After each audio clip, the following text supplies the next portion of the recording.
কোনো আগুন নিবানের কোনো হোটেলের ভিতরে কিছুই নাই, ওনারা সবাই ঘুমিয়ে ছিল।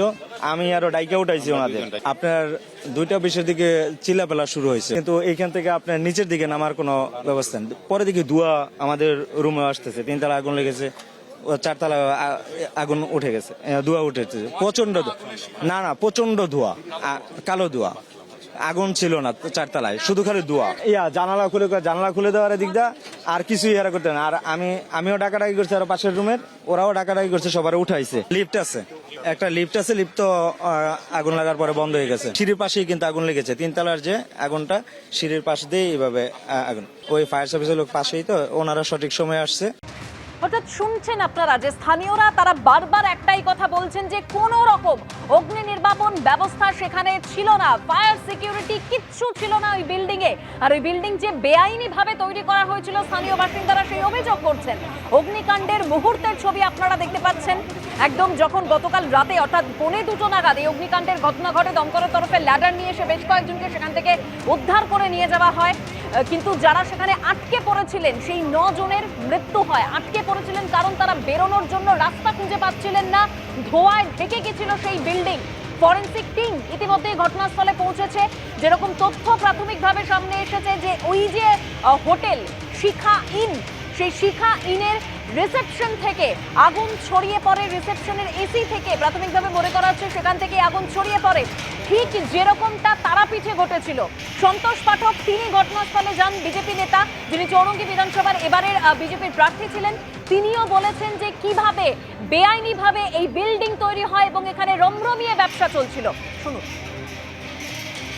তৃণমূল টাকার দরকার ছিল, টাকা ইলিগালভাবে অবৈধভাবে চুরি করে ডাকাতি করে তৃণমূলের ফান্ডিং দরকার ছিল, ওরা এসব করেই টাকা জোগাড় করেছে ওরা।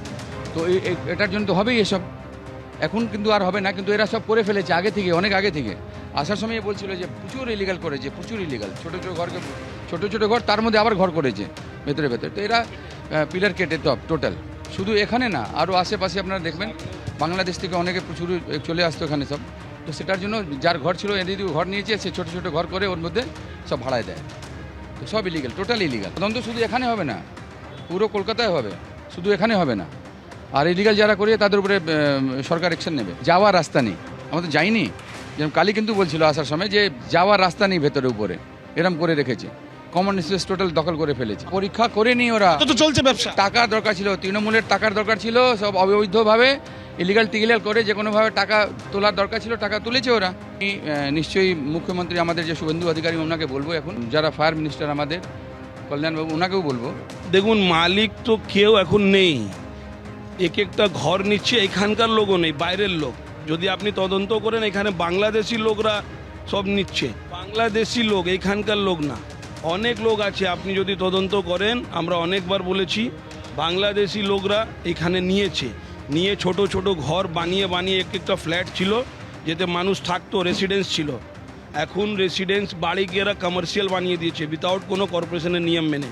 এখানকার বিধায়ক নেনা বন্দ্যোপাধ্যায়ের নেতৃত্বে, এখানকার কাউন্সিলর সোহিনী মুখার্জি আর আগে এনারা সব ছিলেন, ওনাদের নেতৃত্বে সব কিছু হয়েছে। আমি বারবার বলছি, আপনি যদি গলি দিকে একবার স্পার গলি দিকে দেখবেন, এটা ছোট্ট ছদ ছিল, ওটা 4 তলা বাড়ি করে দিয়েছে। এটা আপনি দেখবেন ছোট ছোট ঘর ছিল, একটা ঘর 300 স্কোয়ার ফুট হবে, 6খানা রুম, 6খানা রুমে 6খানা এসি, কোনো ইকুইপমেন্ট নেই। পাশে ফায়ার ব্রিগেড আছে, আপনি ভাবুন না, পাশে ফায়ার ব্রিগেড, একটা বাড়ি ছিল। এ তো ভালো, এ তো হেভি আগুন লাগলো কিভাবে? নিশ্চয়ই ভিতরে কিছু ছিল না।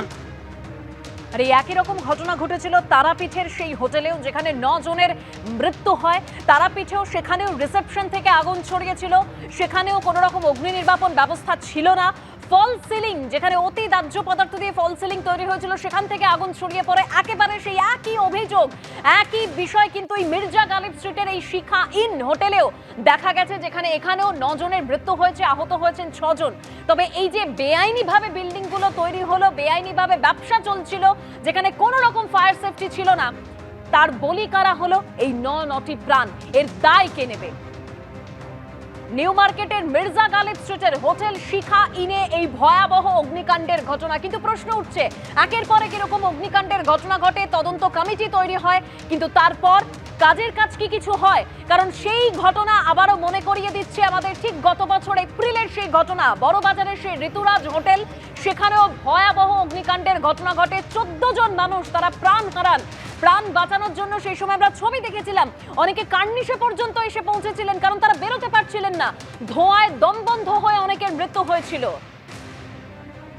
একের পর এক শহরে অগ্নিকাণ্ডের ঘটনা, কিন্তু তারপরেও পুলিশ প্রশাসনের চোখ নাকের ডগায়। কিভাবে এই বেআইনি কারবার এতদিন ধরে চলছিল, বেআইনিভাবে বিল্ডিং কিভাবে তৈরি হলো, কিভাবে প্রতিটা ফ্লোরে একটি একটি করে হোটেল, কোথাও আবার স্থানীয় বাসিন্দারা বলছেন এক একটি ফ্লোরে 2টো হোটেলও রয়েছে।